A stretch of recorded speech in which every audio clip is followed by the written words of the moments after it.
Guys, Jordan here, and this video is going to be all about income planning. It is so crazy important to plan in your business in general, but specifically to plan out your income. And for us, I know the first, what seemed like a few years of our business, we didn't really have a game plan, and we kind of made up a lot of excuses of why we couldn't plan for our business. And I think a lot of creatives struggle with this because our income or our services aren't always the same. We would have different service amounts, we'd have inquiries just come and go. And we didn't have a way to really project or estimate and plan out what we were going to bring in and how we were going to grow.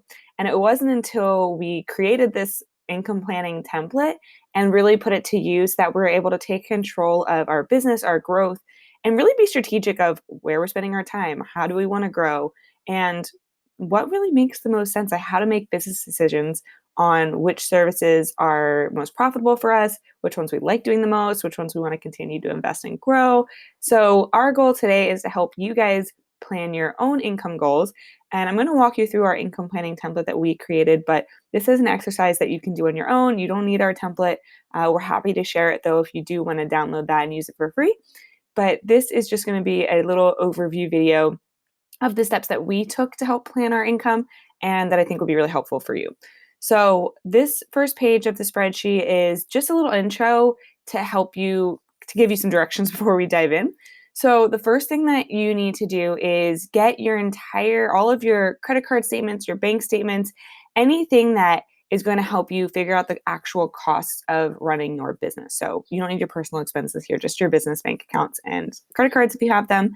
And so our first step is going to be to enter all of this information on the second sheet, which I'm going to show you here.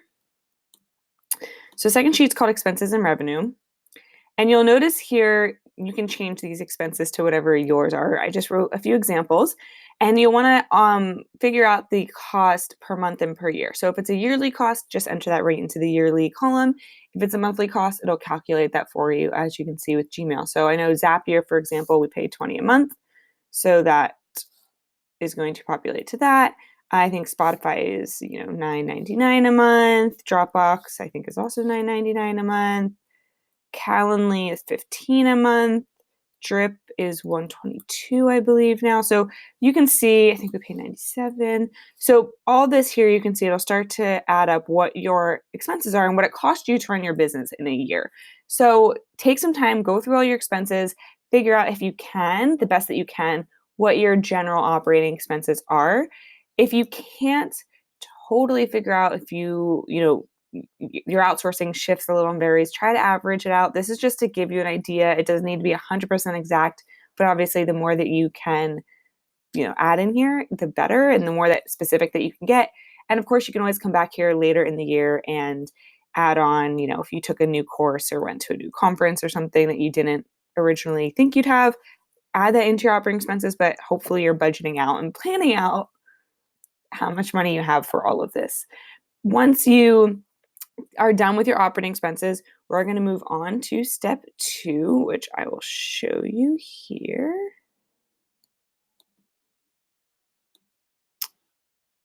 Instructions tab. Okay, so step 2 is the products and services that you offer and what the average price point is going to be for each of those. So think about what your capacity is, think about what your projects are. So I wrote some examples: web design, one-on-one coaching. This is how we started when we were doing it, but now it might look like our live group training, live group program, mini courses, retreat, things like that. So enter whatever services you have. Again, feel free to add them. Think about what your average is per month, how many clients that you want to book a month. So this is where it's not necessarily where you're at. This is your planning for the year. So how many ideally do you want to book a month? This is where you think about your capacity and how you're going to spread out the different types of programs that you have or services, and it'll start to estimate your revenue per month and revenue per year. So let's just use an example. Our one-on-one coaching was a $4,500 investment, and say we did even just one of those a month.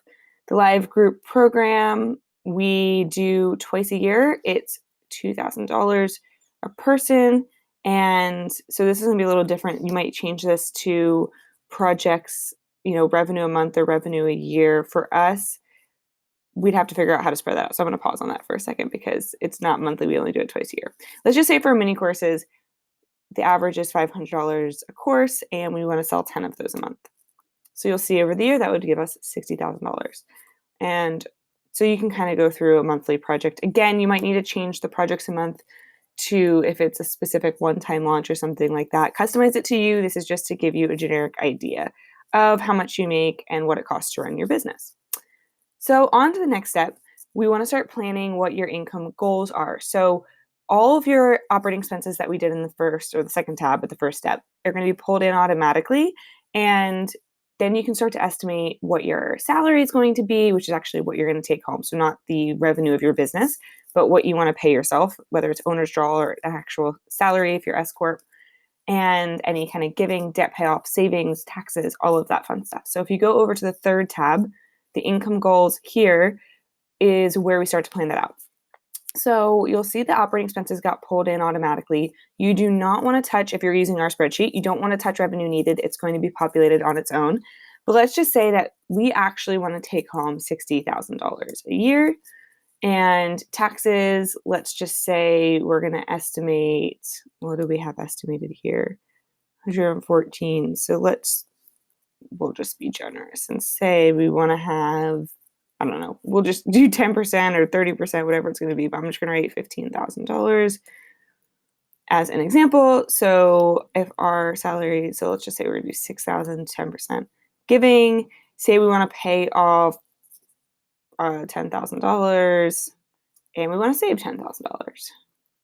So if we have those goals, then we need, and that's all of our operating expenses, which is super low, would be probably a lot higher than that to make this kind of revenue. But our revenue needed to do all of this would be $104,527.76. So our estimated revenue that we just projected with the different kind of services and projects we have is 114. So that means we'd actually be on goal to hit what our revenue is.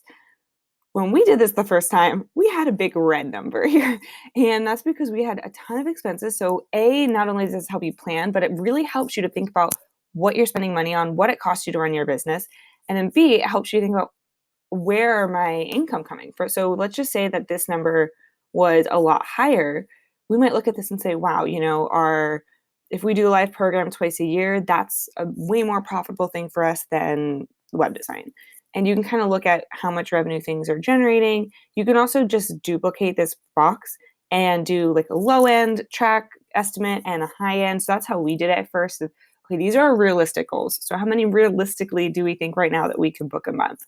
And then what are our dream goals? So it gave us an idea of benchmarking our revenue to make sure that we actually were on track to hit that it was going to cover the operating expenses. It was going to cover our taxes, our salary, all of that. But then it gave us something to aim for. And so, well, so for example, for mini courses, if instead of $10 a month or 10 a month that we sell, let's say that we sell 25 a month. So now we make $150,000 in a year versus $60,000. That's a huge difference in your income. But we're like, oh, well, that's evergreen. Or, you can start to think, what do I have to do to scale from 10 a month to 25 a month? And it gives you goals, and you can kind of start to get into the nitty-gritty there. And then the final tab of this is actually planning and tracking your income, against what the plan was. So you'll notice any of the services that you wrote in get pulled in automatically, but then each month you can go in and track what your actual revenue is here and see how it's comparing to the goals. And that'll pull into current yearly revenue. So let's just say in January we made $9,000 from coaching and $1,000 from this program. Well, I guess we'll just do like $1,000 for the mini courses, and we'll go and look at the income goals, and you'll see that our current revenue is 10. So it gives you kind of a really good 30,000 foot view of what you are estimating you're going to make this year based on the different services and projects that you wrote out and your goals for those, what you're currently at, and what your difference is in the goals that you set and where your estimate is. So I hope that's helpful for you guys. We'll make sure we link up to this free template if you want to use ours. It's probably not perfect. It's definitely not perfect. We just created it for our own needs. So feel free to tweak it, use it as you want. But I hope that this gave you a really good idea of just how you can start to set intentional goals and really start planning out the income in your business.